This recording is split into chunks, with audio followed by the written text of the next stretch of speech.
KXTC Podcast. Le samedi 1er et le dimanche 2 avril 2023, à la salle polyvalente de Vidauban dans le Var, aura lieu le Geek & Game Festival. Nous avons demandé à Christophe Lorenz, chargé de communication, des précisions complémentaires sur cette manifestation. Ce festival, c'est le fruit d'une collaboration entre la ville de Vidauban et la jeune association Légende et Fantaisie. Donc c'est une association vidaubanaise qui est également à l'origine de la fête de la sorcière, qui avait obtenu un énorme succès pour Halloween 2022. Cette année, c'est la deuxième édition du festival Geek & Game. Ça a lieu donc sur 2 jours de 10h à 18h. Le Geek & Game, qu'est-ce que c'est ? C'est un festival qui est dédié aux jeux sous toutes leurs formes, à la culture geek. Donc c'est une sorte d'expérience immersive dans le domaine du cosplay, des super-héros, des jeux, de la culture pop et de la culture geek, donc de la fantasy, du médiéval. Il y a même encore d'autres choses, d'autres surprises, et il y a surtout tout un tas d'animations gratuites pendant 2 jours. Tout au long de ces 2 journées, on trouvera non seulement une quarantaine d'exposants présents qui vendent toutes sortes d'objets, de livres, de goodies, de décorations et plein d'autres choses encore, mais il y aura aussi des initiations aux jeux vidéo, jeux de cartes, jeux de rôle, réalité virtuelle, le rétro gaming, des escape games. Il y aura des tournois de jeux vidéo sur les jeux vidéo Super Smash Bros et Bomberman, des déambulations de cosplayers, un concours de cosplay donc, des parties de Just Dance avec la fameuse Irina. Il y aura du tir à l'arc et à l'arbalète en extérieur. On pourra aussi connaître l'histoire des jeux à travers le temps. Il y aura un concours de casting pour créateurs de contenu et influenceurs.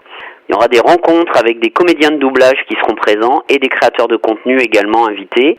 Et le concert le dimanche du groupe Secret Zero, un groupe de la région PACA qui interprète des chansons d'animé en version métal. Pour ce qui est des comédiens de doublage invités, ce sont Emmanuel Carsen, qui fait la voix de Sean Penn, de Norman Reedus dans The Walking Dead et du personnage de Ryuk dans Death Note. Il y aura aussi Pascal Chemin, qui fait la voix de Kiru Azoldyk dans la série Hunter x Hunter, la voix de Annie Leonhardt dans l'Attaque des Titans et la voix du commandant Shepard dans le jeu Mass Effect. Il y aura Philippe Valmont, qui est la voix de l'acteur américain James Franco, qu'on connaît notamment pour son rôle de Harry Osborn dans Spider-Man, mais c'est aussi Philippe Valmont, la voix de Christian Bale, l'acteur qu'on connaît notamment dans le rôle de Batman. Il y aura aussi donc des créateurs de contenu qui seront présents, qui sont des gens bien connus des accros des réseaux sociaux comme YouTube, TikTok ou Instagram. Il y aura notamment Les 9 Royaumes, Kevin de la chaîne J'ai de la culture geek, Sushi Nihiliste et Mathis et Alizé de la chaîne Les Mauvaises Herbes.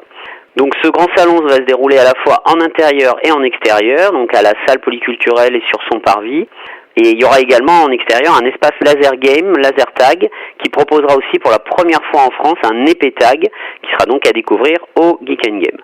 Le Geek & Game, on l'a dit, c'est samedi 1er et dimanche 2 avril de 10h à 18h. C'est l'espace polyculturel Coix de Caen, boulevard Coix de Caen à Vidauban. L'entrée est à 6 € sur place par jour. Il y a aussi la possibilité d'avoir un pass 2 jours pour 10 € et il existe également un pass VIP à 14 € pour les 2 jours. Un pass spécial qui permet l'accès prioritaire au salon dès 9h30, donc une demi-heure avant l'ouverture pour pouvoir accéder à des choses avant tout le monde et qui permet aussi d'avoir des coupes-fils et des cadeaux.